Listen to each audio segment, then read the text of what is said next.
Good evening, ladies and gentlemen. You're very welcome to the Centre Culturel Irlandais. Maylis Besserie was, until quite recently, best known as a radio producer for the French radio station France Culture. As a broadcaster, she has interviewed many Irish writers, Anne Enright, John Manville, Joseph O'Connor and Jennifer Johnston. And for her first novel, Le Tiers Temps, she turned her attention to Samuel Beckett. Maylis spent a considerable amount of time in the Centre Culturel Irlandais library, researching and writing the novel. It's published by Gallimard and was awarded the prestigious Prix Goncourt for a first novel this year. We were delighted to hear that news here in the centre. It's yet to be translated into English, although sections of the novel have already been translated by this evening's interviewer, Cliona Ni Riordain, Professor of Literature and Translation at the Sorbonne Nouvelle, who was so taken by the novel that she immediately set to translate it and gave it a very favourable review in the Irish Times. I thank our audience here in St Patrick's Chapel in the Centre Culturel Irlandais, Ireland's cultural flagship in Europe, for being here this evening with us, and also our audience who join us later online. And so please now welcome with me Maylis Besserie and Cliona Ni Riordain.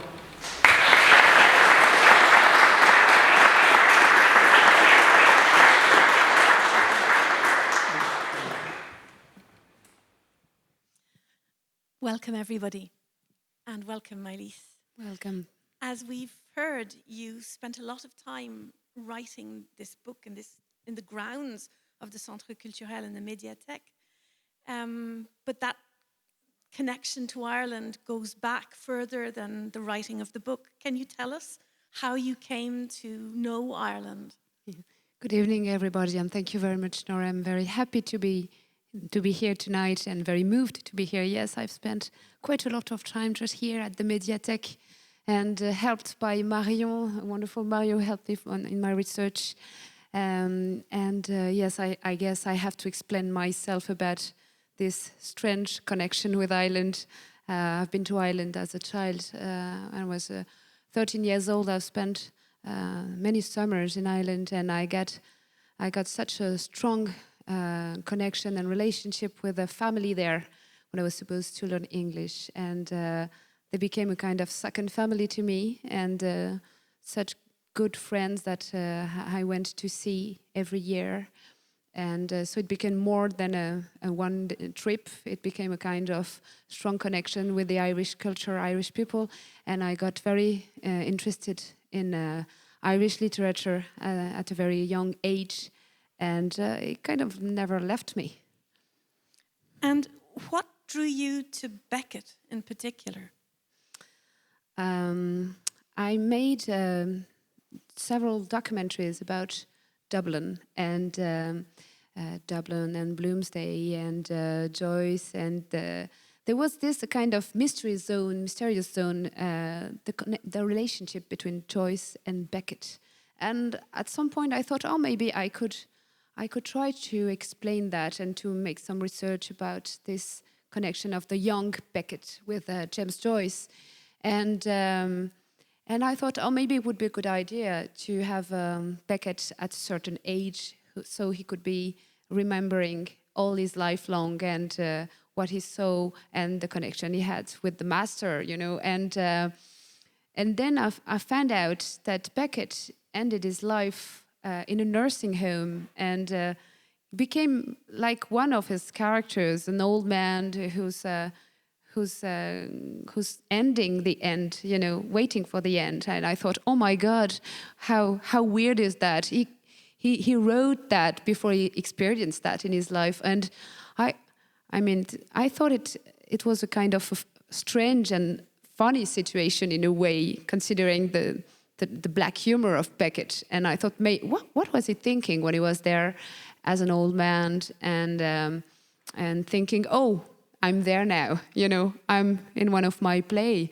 And so I'm starting to think about that. And I didn't really realize how much a challenge it was to write a novel. Being Beckett myself, I wasn't Beckett. Beckett became one of my character. So I made it quite clear at the very beginning of the book. So I was able to write the book because in other way it wouldn't have been possible for me. So I decided that maybe I could take this freedom to make Beckett became a character of a novel and talking as a first person, as an I, and being in a kind of monologue, telling us the way he was seeing this strange and absurd place, which is a nursing home. And the title of the book is actually the name of the nursing home, Le Tiers Temps nursing home, which is in the 14th arrondissement. And in a way, it was a very suitable title for that part of Beckett's life. Yeah, maybe that's difficult to explain because in French, Beckett always writes un temps when the character has to wait, and it was a very Beckettian title in a way, and so it was nice to keep that. There's also the fact that there's an evolution during the book. There's 3 times, and the first time he's just he had fall at home, and he goes to hospital, then happened to spend a few weeks.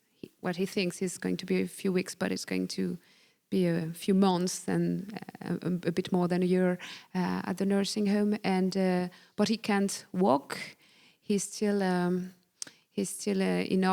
He's still able to write a bit. And the second time, the body become slower and slower. And my idea was I wanted to keep himself until the end. So I thought that maybe the body is going to be slow, but the mind is still very vivid. And so he's inventing stories. He can't write anymore. He's shaking. We thought that maybe he had a kind of Parkinson disease. It's not sure yet, but there had been some history of that in his family. His mother got the Parkinson disease, and anyway, he was shaking, had problem to write, but he was still telling stories. He's watching through the windows and is looking at the activities of the people staying at the nursing home, and he's telling himself stories on what this garden and what people doing, and he's looking at the birds and he's sharing his bread with the birds, and he's still in his mind, and every detail, every bird, every leaves, every trees he sees makes him travel to his island and make him reminding his country, his parents, and his friends. Yes, you have him say at one point, "J'ai mis longtemps à guérir de l'Irlande," which I think is a wonderful phrase.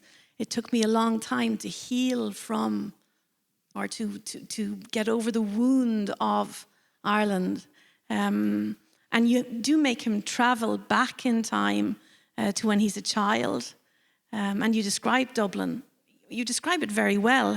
You've spent time there for research, I think. Yeah, I've spent time before that, but I went back for research too. And I went to Foxrock, and I went to the bay, and I went to 40-foot. He was diving from 40-foot, and he was jumping from the rocks and swimming in the very cold Irish Sea. And yes, I wanted, the nursing home is a kind of it's like in a play. It becomes a kind of place where everything can happen and everything is an adventure. Because he's an old man, taking a bath becomes an adventure for him, because it's so hard to take off his clothes and everything.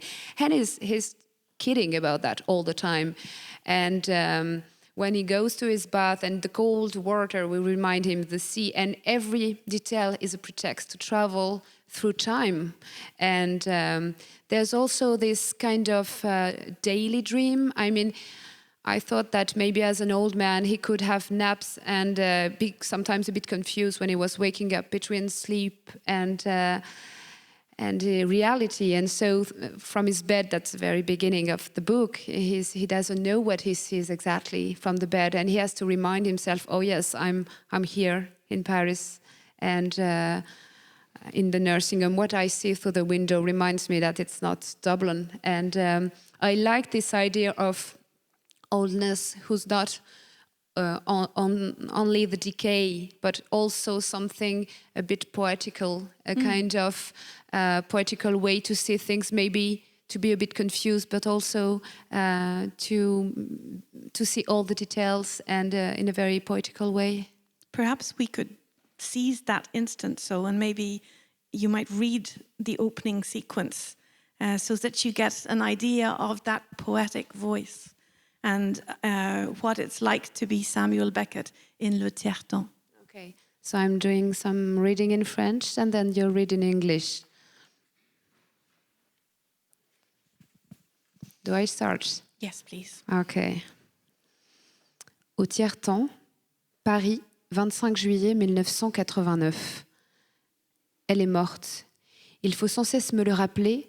Suzanne n'est pas dans la chambre, elle n'est pas avec moi, elle n'est même plus. Elle s'est enfouie. Pourtant, ce matin, sous ma vieille couverture, c'est comme si elle était là, pas enfouie, même pas morte, là, sous la couverture, blottie contre son vieux Sam. D'ailleurs, c'est parce qu'elle est là, appuyée sur mes vieux os, étendue contre ma pauvre carcasse, que je sais que moi, je ne suis pas enfouie. J'ai tout de même un peu froid. Je suis trop maigre. Ma mère me le disait toujours. Quand j'étais enfant, je courais sans cesse, dans les rues, dans les champs. Je courais pour ne pas avoir froid parce que j'étais trop maigre. Je courais pour ne pas entendre May me dire que j'étais trop maigre. Je courais. Un jour, j'ai couru si longtemps que je suis partie pour de bon, partie par la mer, partie très loin de May. Suzanne a couru longtemps à mes côtés, à travers la forêt, sur les feuilles mortes et humides, sur les racines enfouies des arbres. Nous avons couru, le vent à nos trousses, nous poussant toujours plus profondément dans la nuit. Nous avons eu peur du craquement de nos pas, de nos poids. Alors, nous avons couru de plus belle, couru de peur. Suzanne avait mal aux pieds, elle a couru quand même. Les ronces nous piquaient, mes guiboles battaient la terre. Je sentais mon cœur courir comme Suzanne. Suzanne agrippait mon épaule, mon par-dessus. Elle s'accrochait à moi pour soulever ses pieds fatigués par la terre lourde. La terre qu'elle portait comme un fardeau, comme du plomb, à s'en faire péter les semelles. Mes pieds, je ne les sentais pas. Je courais pour moi et pour Suzanne, un pied chacun, soulevé par la trouille. Depuis le temps qu'elle me traînait, elle était à bout. Fin de la course, Suzanne est morte. Elle n'est pas dans la chambre, elle a lâché mon par-dessus. Suzanne m'a lâché. J'ai froid sous la couverture. Aujourd'hui, je crois que c'est vendredi. De mon lit, je ne vois du dehors qu'un platane déplumé. À Dublin, j'entendrai le cri des mouettes. La ville leur appartient et elles le crient, le gueulent à toutes les portes. Elles encerclent les tours de Sandy Cove et remontent en horde jusqu'au centre. Elles s'égosillent et bouffent tout sur leur passage. Prédatrices, il faut les voir rôder. Je me revois en Irlande, accélérant le pas, mon ombre pressée se reflétant dans la liffée alors qu'elles étaient à mes basques. Il me semble que mes genoux claquaient, ce n'étaient que mes semelles sur la pierre grise. Plus tard, lorsque je venais voir May, lorsque je venais voir ma mère, les mouettes avaient encore grossi. Elles se tapaient les restes des cargaisons embarquées sur la liffée, elles se tapaient les restes des poubelles, elles grillaient la priorité aux pauvres, elles se tapaient les restes et même les pauvres. Rue du Moncel, je n'entends pas les mouettes. Je n'entends même plus Suzanne. Je n'entends plus rien. J'entends seulement ce que j'ai déjà entendu. Tiers Temps, Residence for Senior Citizens, Paris, 25th of July, 1989. She's dead. I have to remind myself all the time. Suzanne is not in the bedroom. She's not with me. She is no longer present. She's buried. Yet this morning, when I was under my old blankets, it felt as if she were here, buried under the blankets with me, and not dead. Here, huddled up against her dear old Sam. As a matter of fact, it's only because she's here, leaning against my old bones, stretched lengthways against my carcass, that I know that I'm not buried under the ground myself. I'm a little cold all the same. I'm all skin and bones. My mother was forever repeating it to me. When I was a child, I ran all the time. in the streets, in the fields. I ran to keep myself warm because I was skin and bones. I ran so that I didn't have to listen to May telling me that I was all skin and bones. I ran. One day I ran for such a long time that I really ran away, ran off to sea, ran far away from May. Suzanne ran alongside me for a long time, through the forest, on the dead, wet leaves, over the roots buried deep beneath the trees. We ran with the wind at our backs, pushing us further and further into the night. We were afraid of our feet rustling in the leaves under our weight, so we ran ever faster. We ran scared. Suzanne's feet hurt, but she ran all the same. The brambles pricked us. My feet beat against the ground. I could feel my heart racing like Suzanne. Suzanne was clutching at my shoulders, at my overcoat. She was hanging on to me, wanting me to lift her feet that were weary from the weight of the earth. The earth was like a load she was carrying, like lead, so heavy it would split your souls. I couldn't feel my feet anymore. I ran for me and for Suzanne, 1 foot for each of us, lifting them out of fear. She had pulled me along for so long. She was exhausted, dead on her feet. Suzanne is dead. She's not in the bedroom. She has let go of my overcoat. Suzanne has left me. I'm cold under the blankets. Today is Friday, I think. The only thing I can see from my bed is a plucked plane tree. In Dublin, I could hear the gulls' cries. The city belongs to them and they hoot and squawk at every door. They surround the towers in Sandy Cove and fly in flocks right into the centre of town, squealing, eating everything they find. You've got to see them like predators on the prowl. I can see myself in Ireland, picking up the pace, my swift shadow reflected in the Liffey, the gulls snapping at my heels. I thought the noise was my knees knocking together, but it was only the sound of my soles clacking on the grey stones. Later, when I would come to see May, to see my mother, the gulls had got fatter again.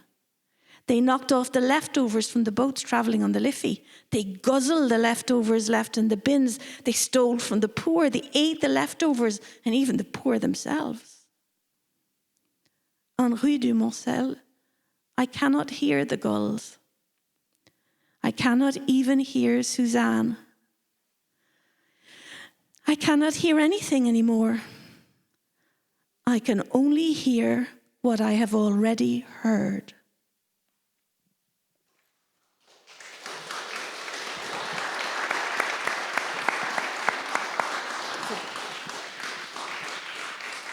It's such a wonderful text. It's so powerful, and there's such poetry and fun in a topic which is quite sad, really. How did you manage that? Well, first, thank you very much for the reading in English. I'm very moved to hear it in English for the first time, actually. I don't know. It was part of the story. I wanted to talk about Sam, but I wanted to talk about oldness too, and in a different way. And I wanted to bring a bit of light, and considering that he was still the same man, and no matter how goes his memory, no matter what he loses a bit, sometimes he's still the same man with his bright man and wonderful man. And I wanted to keep that. And to me, the brightness of Beckett comes from the humour, and this way he can speak about very tiny details and to metaphysical subjects. And to me, writing is like that too. There's a very material aspect of writing, and there's also a very metaphysical aspect too. And I like this idea of this big journey you have between the two sides of the man, you know, and one little subject would bring to another. And he can be funny and rude sometimes, and even in his plays, and there's this kind of humor, and he's fearless in a way, you know. He's fearless because he would speak about anything linked to the body, and it's something he inherits from Joyce too. And I like this part of the man, and I like the fact that he could have a very abstract ideas about the end, about death, and what is death. And at the very end of his life, he feels that in this place everything is absurd. I mean, because everything is complicated. There's this kind of repetition. You know, you have the meals, and all the name of the meals are completely absurd. You seem to have had great fun inventing the menus. I did, yeah. It must sound a bit sad, but I had fun to invent the menus and to imagine him watching, you know, the signs and the copybooks and everything which is the medical aspect, and thinking, oh, okay, 3 steps, and I should respect the 3 steps, and I'm going to be in my bath, and you know, and imagine him having fun looking at that, because he's still the Nobel Prize we know, and the great writer, even there. And you managed to also have other voices intervene, which are the voices of the people who are surrounding him. So you have the nurse, for example, Nadja, and you have assistants, and you have physiotherapists, and you have the psychologists. What was the purpose of those voices? Those reports? There was a reason, is that I chose to make Sam speak. So he was a kind of a cousin of the real Beckett as a character. I had to find a way so we could recognize him, but he wasn't writing. In the book, he's talking to himself. So with the kind of cousinhood in the way he talks, and the way we know he was writing. But I didn't want to write like Beckett. It wasn't the purpose. It would have been absurd. Yes. But we had to recognize a bit of his music. And so that's one thing. So because he's talking as a first person, we need to have information about this man.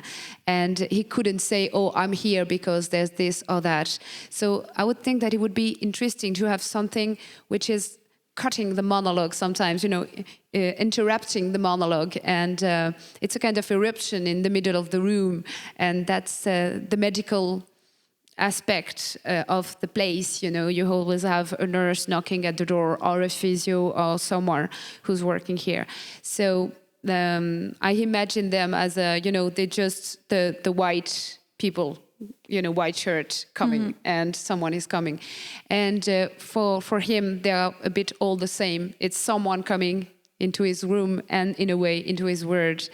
And I find it interesting because it was a different language too. He has the language he's talking to himself, so it's a kind of forbidden thoughts we have access to as a reader.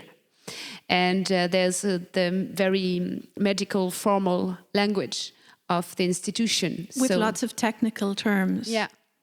You mentioned Parkinson's, for example. You have a report which details his medical history, the references to the Parkinson's disease on his mother's side. Was it? How did you invent those? Did you go and look at other medical reports and take inspiration for them? I tried, and I make it checked by a doctor, a real doctor, to be sure that it wasn't completely rubbish. Yeah.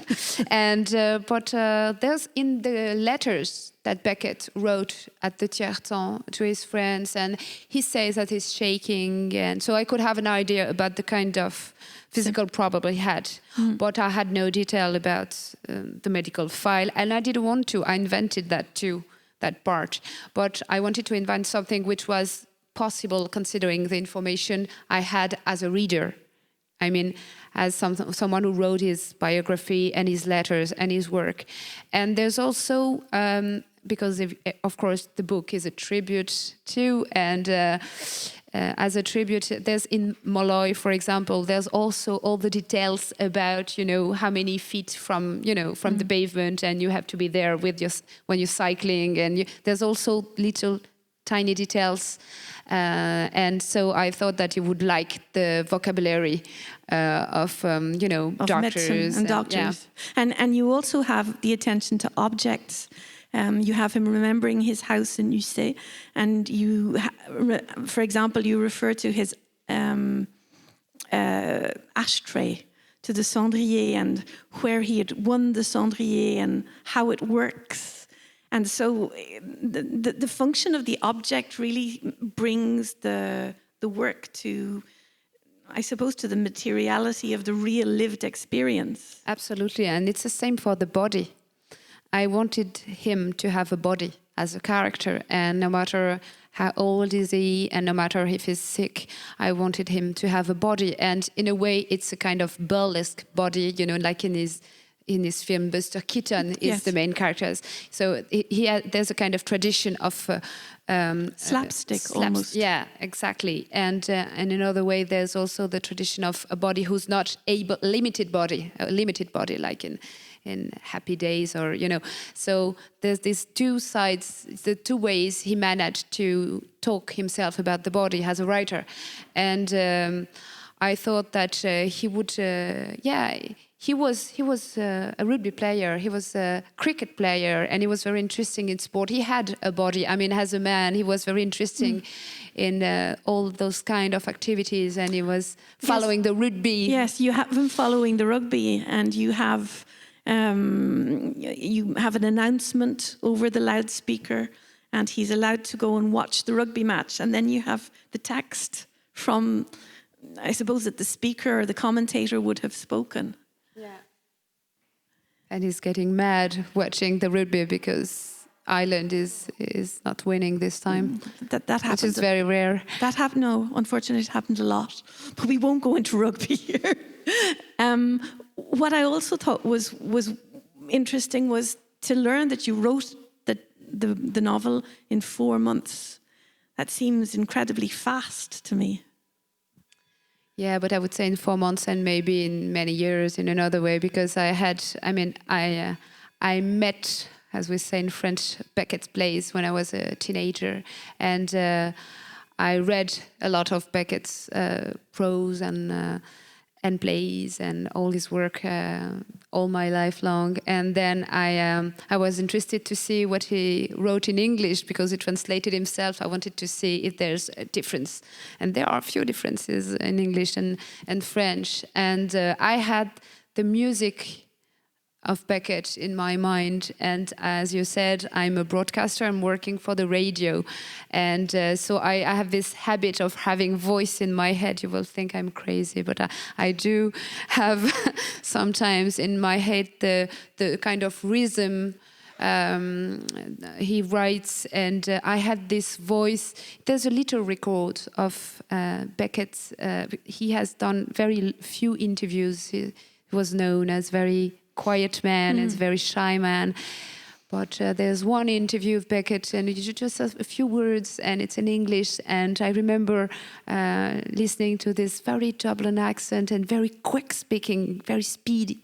And in French, I had this idea that in my head, which is that he was Sami Frey. He had Sami Frey's voice, because Sami Frey for me is the main actor who played Beckett. So I had these French and English voices in my head, and I wanted to keep this bilingual way of thinking when I was writing, because I think that in France we do think too much that Beckett was French, which is a bit of a shame, I know, but we do forget that he was Irish.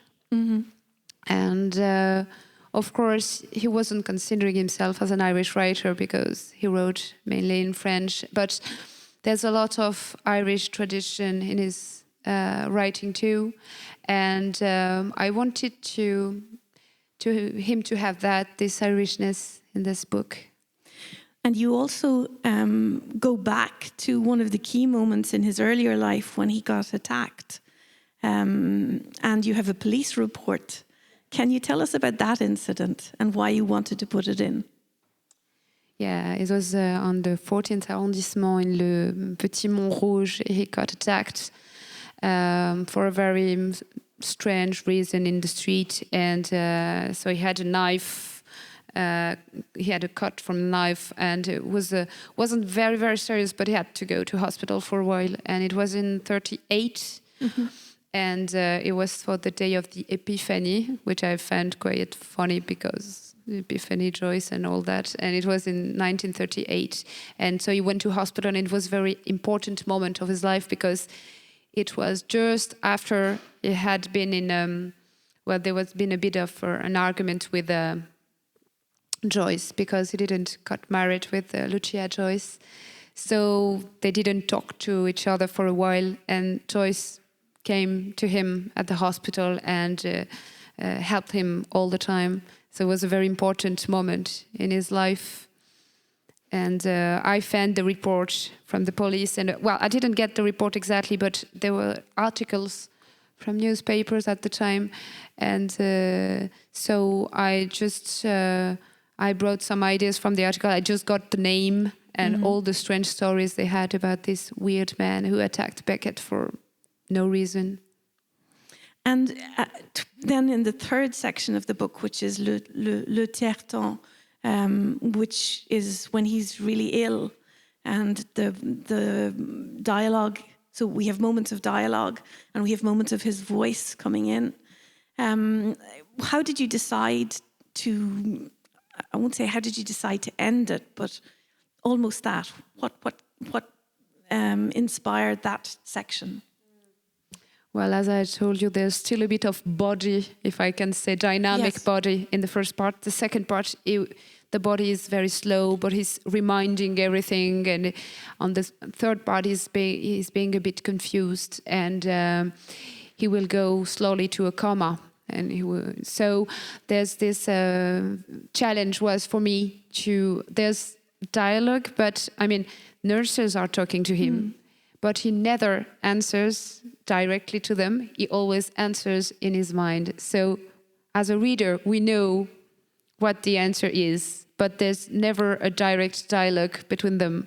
So I had to imagine the way he was thinking as everybody was talking around him, and how difficult was it, and how anxious he was not to be able to understand everything around him, and to have the noises and to have the memories coming as nightmares sometimes. And he reminds everything he's done as a writer, and also the film he did with Buster Keaton. But he starts thinking about something and he can't remember all the details, and why did I do that? And there's a kind of fear coming from that loss of logical, and he's close to the end, and he's still very agitated. And I've seen in the main biography of about Beckett, his James Knowlson biography. And it's the one allowed by Beckett himself. And there was this idea that he wasn't peaceful at the end. So I tried to turn it into a writer nightmare in a way. He feels that he's a bit persecuted by his own creation. It's very poetic, and it also manages to be hopeful, I think, and beautiful. And I think that's one of the important characteristics of the novel, is that you write about difficult subjects, but you manage to write them in a positive way, where the blackness of the situation is rescued by the lyricism of the text. He's very much helped by everything he has. I mean, even alone in his bedroom, he still has in his mind the beautiful reading, the James Joyce words, and Marcel Proust and Oscar Wilde, and everything is still in his mind. So he's never alone, with all the music he listened to during his life, all the painting he saw, everything is with him. So he never be alone and really lost in his bedroom because everything is still there in his mind. So the word is coming through the note. He hears his neighbors and people around him, but so the word is going to him through the sound and through people who open his door. What is traveling in his mind with all the reading and the beautiful piece of art he had in his heart. And when I was doing some research for this interview this evening, I found a memory, a little memoir that was written by a man called Jerry Dukes, who was an Irish academic and who was one of the last people to visit Beckett in Rue du Moncel. And Duke says that at the end of the visit, Beckett started to quote Yeats to say goodbye. And he quotes the poem, The Tower, now shall I make my soil, compelling it to study in a learned school till the wreck of the body. And I thought it very fitting that you have a new book project and a new book which has just been accepted, and it is about Yeats. Could you tell us a little bit about that? Yeah, it's about Yeats' life after that death, exactly, to be precise. I've decided to have a second project. It would be between France and Ireland, and as you maybe know, Yeats died in France, in Roquebrune, in the south of France, and before he died, he said to his wife, I want to be buried here, and the journalist to forget me for a year and then bring me back to Sligo. And but he unfortunately died in 1939, and so it was the war, and he couldn't have been transferred to Ireland until 1948. And his body has been put in a common grave because nobody knew who was this Irish man, in Roquebrune, and it was the war, and they didn't need space for the soldiers. So we don't know what has been brought back to Sligo, and there's still a mystery about the body of the poet. And I invented a fiction about that. People, inhabitants of Roquebrune, who also have people of their family buried in this common grave. And they're thinking, maybe one person of my family has been put in a coffin to be brought back to Ireland to fit the coffin of an Irish poet that I don't know. And so there's a kind of poetical investigation about these Yeats that they haven't heard about. And when they have to go to Ireland to investigate. And when they go to Ireland, he's everywhere. He's a brand. He has described all this country. And there's the country of Yeats. Sligo is just full of Yeats. And so can tell you more, but that will be. So we're looking forward to that next book, which will be published by Gallimard, we hope. Next year, yeah. Next year. Okay. Well, thank you very much. Thank you very Maylis. much. It was a pleasure to talk to you, and we could encourage everybody to go out and read the book. Thank you. Thank you very much.